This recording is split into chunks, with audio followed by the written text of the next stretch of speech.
ઉના, ગીર ગઢડા અને ગીરના જંગલમાં વરસાદ. ગીરના જંગલના ઉપરવાસમાં વરસાદથી રાવલ ડેમની સપાટી વધી. રાવલ ડેમનો વધુ એક દરવાજો ખોલવામાં આવ્યો. રાવલ ડેમના 2 દરવાજા 2 ફૂટ સુધી ખોલવામાં આવ્યા છે. ઉના, ગીર ગઢડા તાલુકાના નદીકાંઠાના ગામોને એલર્ટ કરવામાં આવ્યા. નીચાણવાળા વિસ્તારમાં આવેલા 20થી વધુ ગામોને એલર્ટ કરવામાં આવ્યા છે. આ વિશે વધુ માહિતી આપવા આપણી સાથે ફોન લાઈન પર જોડાઈ ચૂક્યા છે મારા સંવાદદાતા. રાવલ ડેમનો વધુ એક દરવાજો ખોલવામાં આવ્યો છે. સ્થિતિ શું છે? કોઈ ગામોને એલર્ટ કરવામાં આવ્યા છે કે કેમ? અને કેટલું પાણી છોડવામાં આવી રહ્યું છે?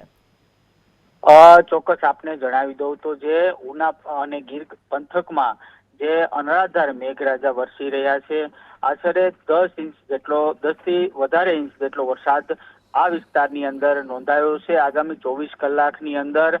અને જે ગીર વિસ્તારમાં જે વરસાદ વરસી રહ્યો છે જેનું સીધું પાણી રાવલ ડેમની અંદર આવી રહ્યું છે અને રાવલ ડેમની જે વરસાદી પાણીના કારણે સપાટીમાં સતત વધારો થઈ રહ્યો છે, જેના કારણે પહેલા એક દરવાજો ખોલવામાં આવ્યો હતો.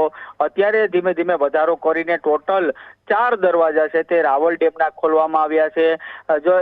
જે રીતે રાવલ ડેમના દરવાજા ખોલવામાં આવ્યા છે જેના લઈને જે નિશાણવાળા વિસ્તાર છે કે ટોટલ 20 જેટલા ગામો છે, આ 20 ગામોને એલર્ટ કરવામાં આવ્યા છે અને નદી કાંઠાના પટ વિસ્તારમાં ન જવા પણ તંત્ર દ્વારા સૂચના આપવામાં આવી છે. હજી પણ ગીર સોમનાથના ઉના અને ગીર પંથકની અંદર મેઘરાજા વરસી રહ્યા છે. જી